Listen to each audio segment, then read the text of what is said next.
আল্লাহর নবী বলেছেন আল মুমিনু লিল মুমিনি কাল বুনিয়ান, একজন মুমিন অপরজন মুমিন তার একটা বিল্ডিং এর মতো, তার একটা ইমারতের মতো। রাসূল সাল্লাল্লাহু আলাইহি ওয়াসাল্লাম এইভাবে বুঝিয়ে দিয়েছেন, যেমন একটা ইট অপর ইটের সঙ্গে লেগে একটা ওয়াল তৈরি হয়েছে, একটা ওয়ালের সঙ্গে লেগে আরেকটা ওয়াল লেগে একটা রুম তৈরি হয়েছে, একটা রুমের সঙ্গে আরেকটা রুম লেগে যেমন একটা বিল্ডিং তৈরি হয়েছে।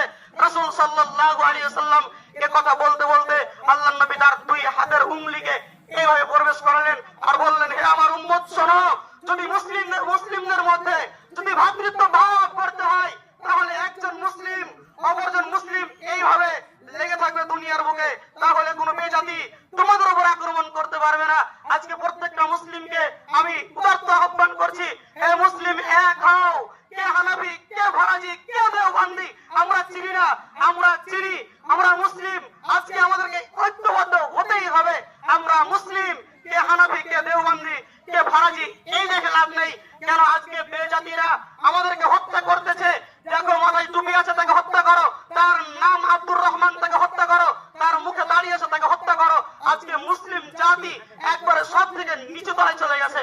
হে আমার মুসলিম ভাই, আজকে আমাদেরকে এক হতে হবে। সকল ব্যক্তি যে যা ভাইয়ের সঙ্গে অন্যায় করেছেন অপরাধ করেছেন, আজকের দিনে ঈদের সালাতের পরে পরে আজকের খুতবার পরে পরে ভাইকে গিয়ে বলতে হবে, ভাই আমাকে ক্ষমা করে দাও, এতদিন তোমার জমি আমি অন্যায় ভাবে ভোগ